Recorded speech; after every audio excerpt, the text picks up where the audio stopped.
Welcome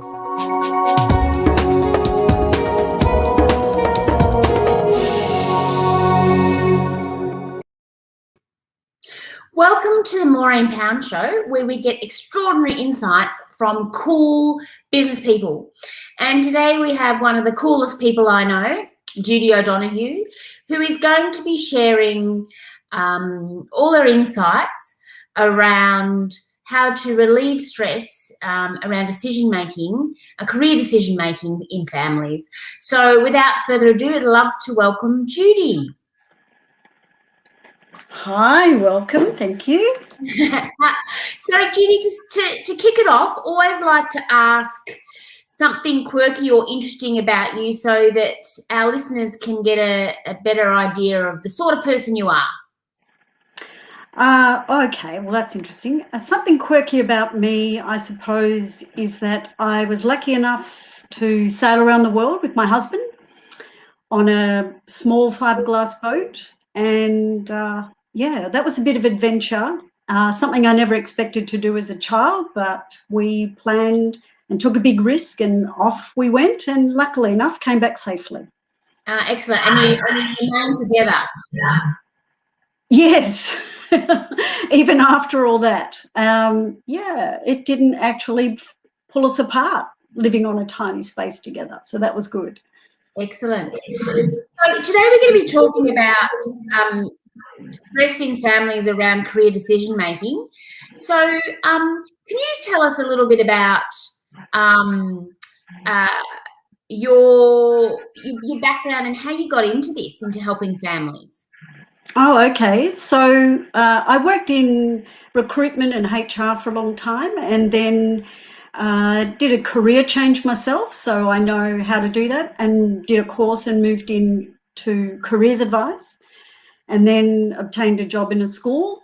And after 10 years, I decided I had more that I wanted to do than just be in a school, and I wanted to help families from all over the place. So I went out on my own, and this is Career Me Now that I run and operate. And basically, I deal with families every day who might have stress around issues with their kids around the VCE, especially in Victoria, but anything around high school and career planning, but also for adults. But getting into there was a great opportunity for me to help people, but having that knowledge and understanding, now I can help all sorts of people. So it's, that's awesome. Me.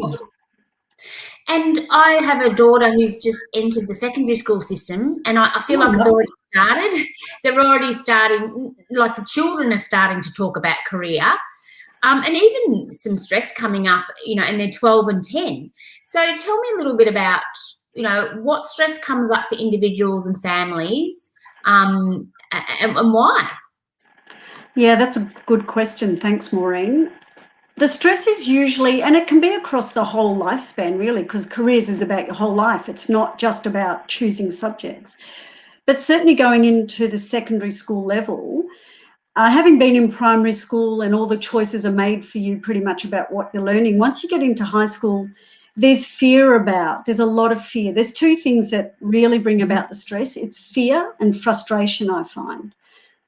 So fear is around, am I choosing the right subjects? What happens if I do something wrong? What if I take the wrong path? And for parents, that's particularly scary too. Am I doing the right thing by my child?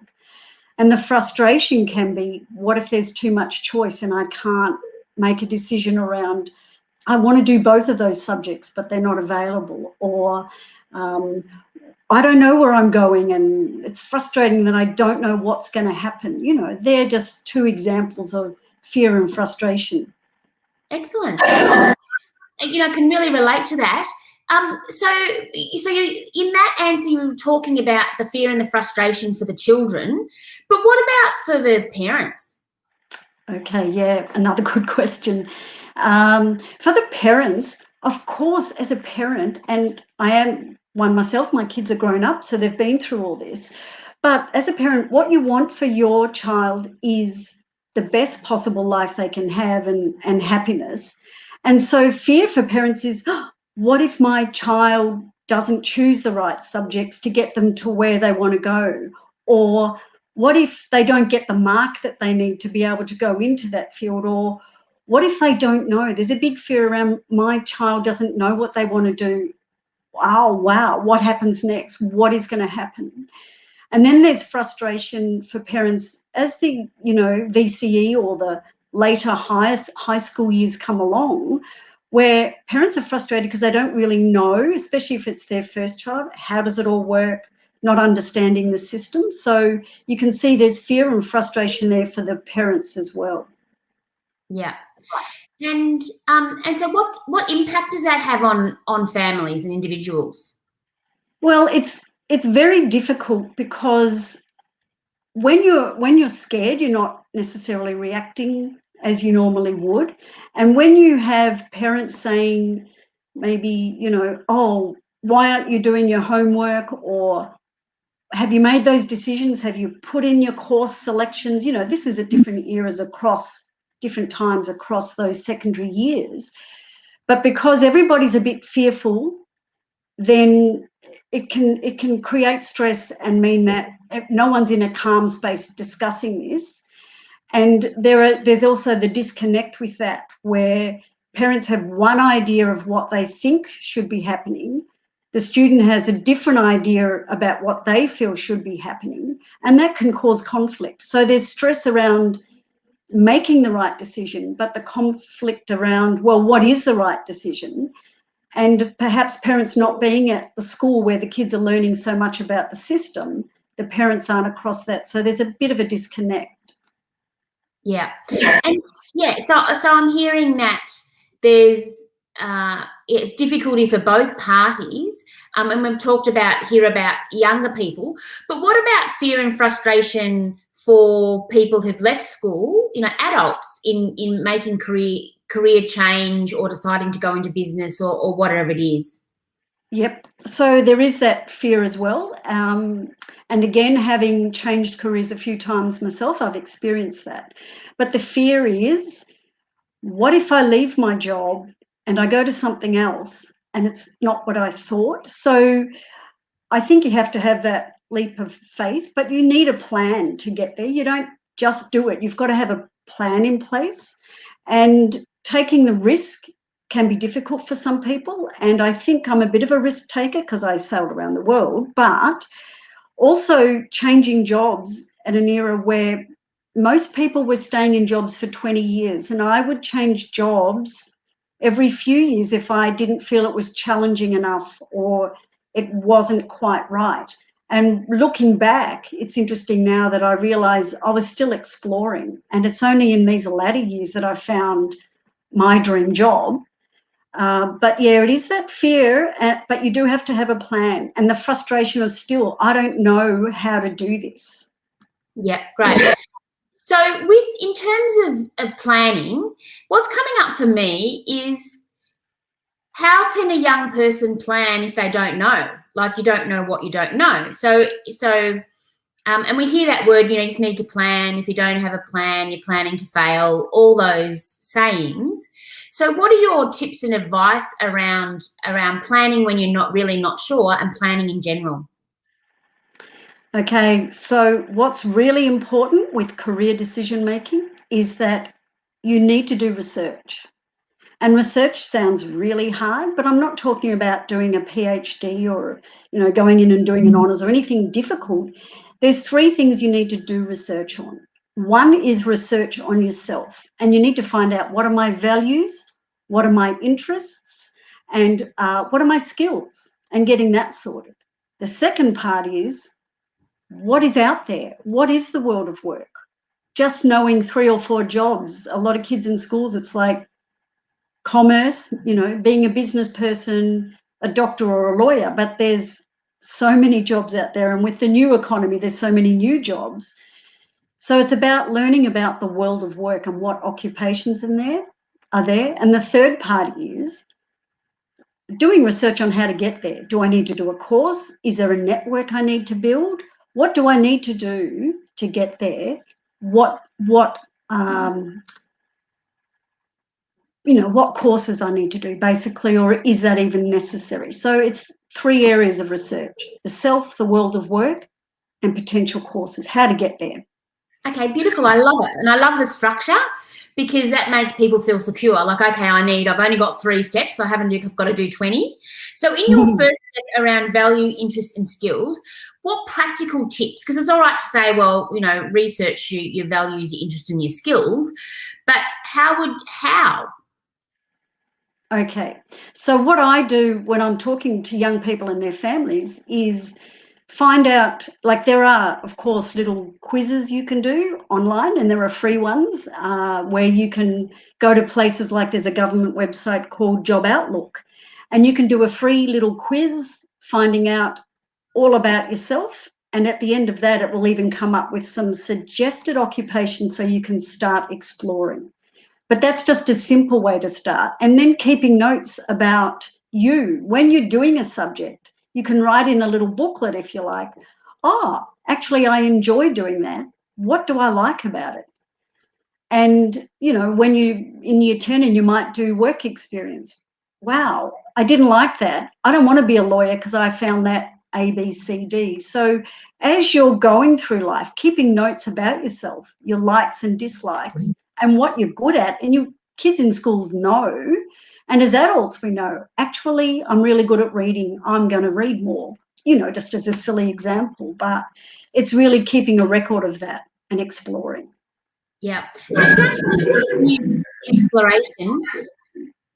For me, for instance, I always loved teaching. I'd always, interrupt the teacher at school to, and people would say, "Oh, Maureen can teach better than you," and you get up there. So it was a real passion of mine. But when you go into that research phase, I'm still a teacher, even though I'm a businesswoman now. So it's like a teacher doesn't have to equal teacher, does it? And writer doesn't have to equal journalist. 2 things that I have done, by the way. But so sometimes it's not straight an A plus B equals C, is it? No. And I think that's a really good point. What you learn along the way is, because you're good at writing doesn't mean, as you say, you have to be a journalist. There's things like, well, now everyone knows about bloggers, there's copywriting, there's even working for an organisation, you might be translating scientific documents to make them sound more consumable to people who are not scientists. So there's lots of ways you can use writing skills. And it's not just about being an author of a book either. So you learn skills. What you like can be transferable, and we call them transferable skills that can be utilised in so many different areas. So, yeah, it's really important to understand that if it comes up, for example, if you do a little quiz and it comes up with an occupation, that doesn't mean you have to do that job. That's a starting point so you can do more research. Okay, what are jobs like that? And you can click on that. We'll say, here are similar jobs to that you can continue to explore. So it's never one little box. Yeah. And would you recommend that people also talk to people in those jobs? Because I remember when I was interested in journalism, I went and talked to some journalists, and it gave me a lot of insight around the day-to-day nitty-gritty, boring stuff around it. So what are your thoughts on that? Absolutely correct. It is vital that you talk to people. And if you can't get hold of someone in that field, and there's a way to do that, and you've got to build your network anyway, but there's lots of people. If you ask aunts and uncles or cousins, do you know someone? And also, if you're on, as you get older, of course, if you're on LinkedIn, you can build a network there. But even on those websites like Job Outlook or My Future is another good one, there are little videos you can watch of people in the industry, and often they'll say the good and bad parts of it. So definitely talking to people, it's a really good idea, because people all have an idea, a romantic idea of what a doctor does, maybe from a show they saw on television like Grey's Anatomy. The reality is not that. So it's a really good idea to talk. Yeah, great.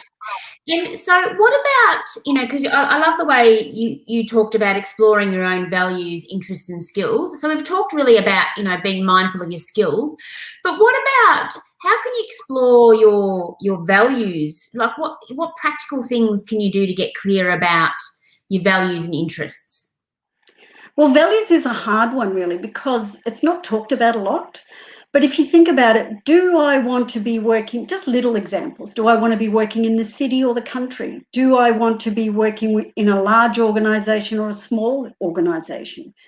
Do my values in terms of how I understand the world or feel about the world, so if something really strong about you is you want to make a difference for climate change, do you want to work for X company that doesn't gel or line up with what you feel about that? Or another example is, you may not want to work for a company that encourages people to smoke cigarettes. I mean, I'm just coming up with little examples. But when you're working for an organisation, you need to feel aligned with what their values are. And if you go onto websites, you'll see what their vision and mission statement is to get that sort of an idea. But your values are kind of everything about you. And if you only want to work with a small company, then don't be working for a multinational conglomerate where you're going to feel like you can't contribute as much. They're just some simple examples. Yeah, and I love that about, caring about the environment. You probably might not go and work for a mining company. Yes. Not that mining companies, but might not align. Yeah, well, unless you're doing the geological surveys and are able to say, actually, this is not ideal. It sort of depends on the capacity. But you're right. If that's not aligning with you, you'll feel really uncomfortable if your projects or what you're doing is contributing to something that doesn't align with what you think is the right thing. That's a good example. Excellent. And then back on to your second point there, so you've researched it, looked inward, you've, thought about your interests and skills, you've looked at some of those websites, and then your next point about, what's out there. So you can find out some information from those websites. Now, what other ways can you find out what's out there? Not even for students, but for people who are currently in a career or a role where they're just like, oh, I'm just over this, I'm not feeling it anymore. What ways can people explore what's out there in the world in terms of career? Okay, well, I suppose, everyone knows Seek, so you can do a bit of research there just to see what's out there at the moment. And one of the websites I do a lot of work around is there's a kind of labour market information portal, Australian government, where they tell you where the future jobs are going to be. So you can explore what jobs are coming, and even, if you think about the pandemic, whoever thought of a contract tracer as a job? Or, all the data mining and data science around that. So it's a matter of really seeing where the jobs are. And on LinkedIn, you'll see there's lots of exploring you can do there about what's out there. And keeping an open mind when you're talking to people, how you might, when we're allowed to, but it's all on Zoom. If you're at a function and you're asking people what do they do, and it's like, well, what is that? So it's really about being curious. But certainly, places like Seek, seeing what's there, just doing a general research. And again, on Job Outlook, you can actually put in there the jobs that you've done, and it will come up with jobs that you're suitable for. It will tick all the boxes of the skills you've already got, your transferable skills, and spit out ideas about what other jobs might relate to that. And that can be a good place to start. It's a great way to start exploring. Okay, great. Thinking about how to get there, what always came up for me years ago was realising that sometimes it's a stepping stone approach to happiness in terms of getting somewhere. So what are your thoughts on, how people approach getting there, getting to where they want to go? It's different for each person, of course, but it's never a great big step. It's sometimes I draw for people. I've got my idea of a pond, and you've got a frog on one side that's trying to get to the other, and the other is your big dream job. And if maybe a frog, if it's a big pond, if it tries to jump across, it's just going to sink. So what a frog does, it jumps on a lily pad, and then it might jump back over to a little rock over there, and then to the next lily pad, and then it might take a jump backwards to get to that other rock that's over there, and eventually get to the other side. And if you take a big leap in your career, it might be you get out of your depth, or you don't have all the skills, and you're going to be told no every time you go to an interview because you haven't quite got it.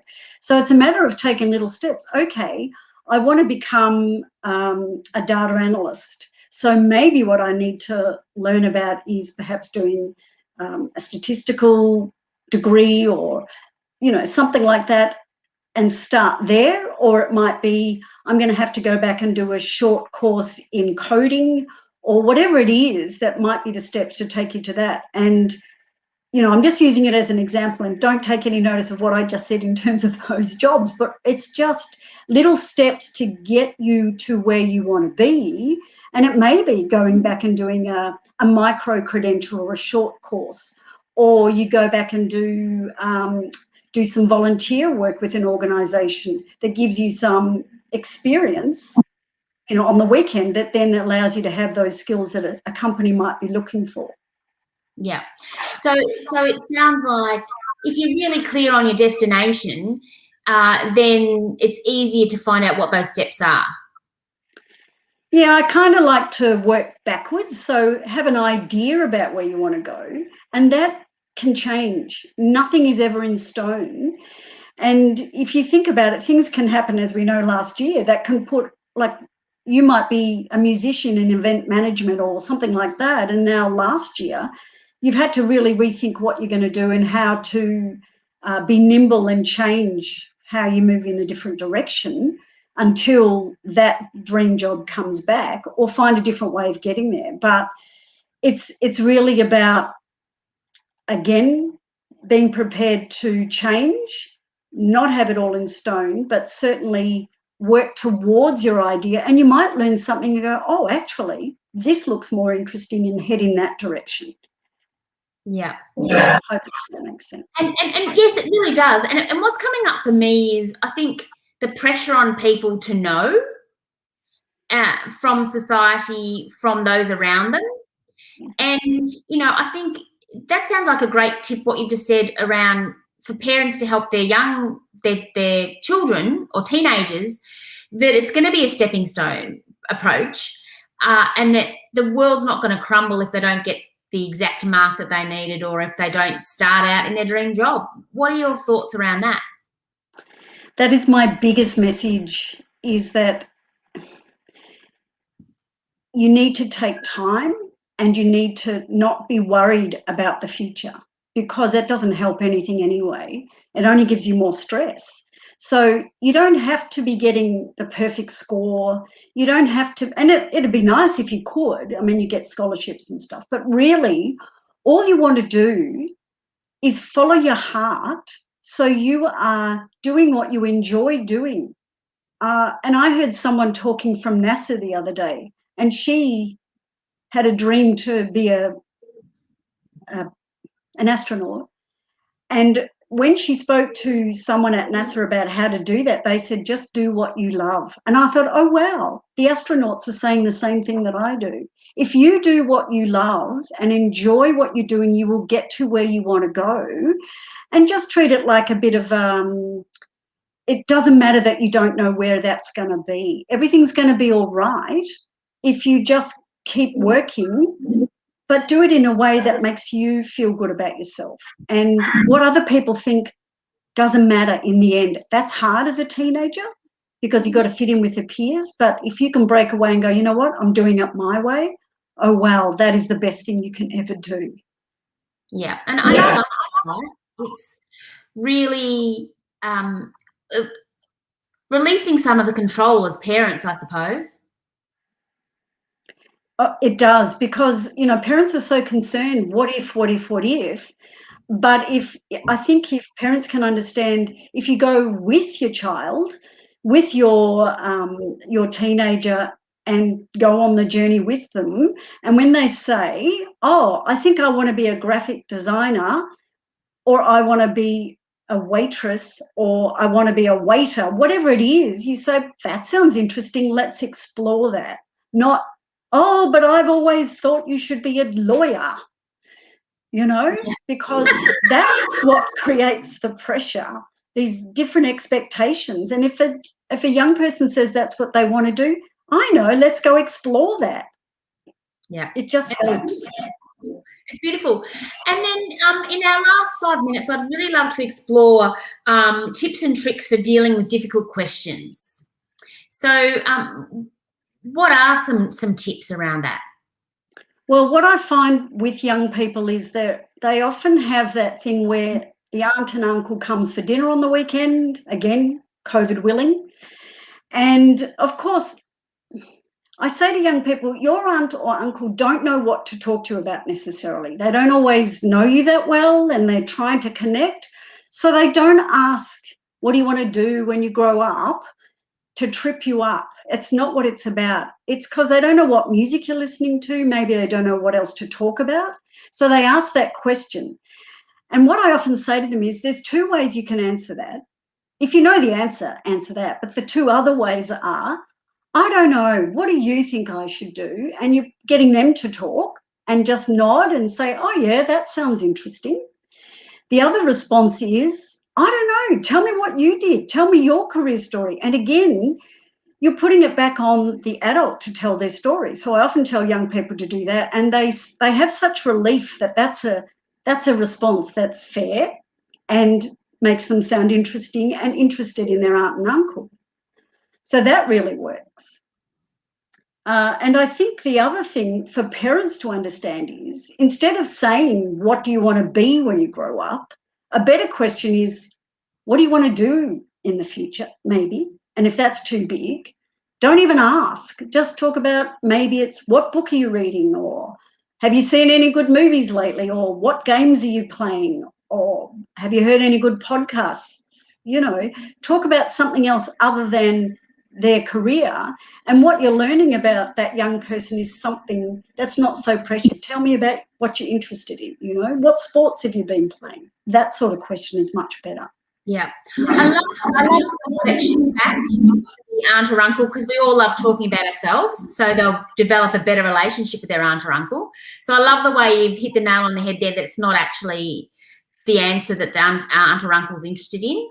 And I also love what you've said there about changing up the focus of your questions with your young people, kids. One thing that really hits home for me is I hang around with parents, and it's like they're too logical. If a kid, my child says that she wants to have a string of law firms, and she wants to, I'm making it up, but it's something else like, and I'd like to be an actress, and I'd like to be something else. Now, the temptation is to go, well, you can't do all of that. But I just go, great, you know. So what are your thoughts on, the reply from parents as well to things that they find uncomfortable or incorrect? Yeah, well, it's interesting because I never say never to people, anyone. It's like, oh, you want to do that? Okay, that sounds interesting. I don't know about it. Let's find out. But it's interesting you talk about the lawyer and the acting one, because that comes up a lot. Oh, I want to do acting and I want to be in the law. And I say, oh my gosh, think about barristers. They wear wigs and gowns and dance around the courtroom saying, my learned colleague. That's acting and the law right there. So there's nothing incongruous about that. And, you know, people who want to do engineering and architecture, they link, but one's creative and one's more mathematical, I guess. So why not? Why not both? I never say never. It's like, oh, let's work out how that can happen and what the options are. Because what does it matter? If you can do them all, why not? As parents, you're doing it all a lot of the time. So many different things. Yeah, I absolutely love it. And any time spent with you energizes me, Judy. So, you know, you've given lots of great advice today, but people who want more hand-holding and really want to have a chat to you and for you to support them individually, you know, maybe those parents who say, look, you know, you're more skilled than I am. I'd love you to help my young person, my child. Or, you know, maybe chatting to the adults themselves. How can they get in touch with you, or how does it work? Well, probably the easiest way is just go to my website and you can just fill in a form there, www.careermenow.com.au. You can also contact me by phone on 0419 319 150 when we can have a chat and see, I don't just take on anyone. I kind of make sure I'm the right person for you, because I'm not going to have you here if I can't help. So I usually have a conversation with the adult around what their issue is and how we can work towards helping. Excellent. I highly recommend anyone who is thinking of changing careers to contact Judy. For young people who might be listening and thinking, oh, look, I'm feeling a bit stuck, or my parents are doing my head in around my career choices, I'd love to talk to Judy. And parents out there who have children, especially in secondary school, and you're coming up to all this decision making around careers, I highly recommend Judy as your go-to person, really, around careers. So thanks, Judy. It was lovely speaking with you today, and thank you for all your insights. Well, thanks for having me, and lovely to be able to talk about it. Thanks, Maureen. Excellent. See you next time, everybody. Bye.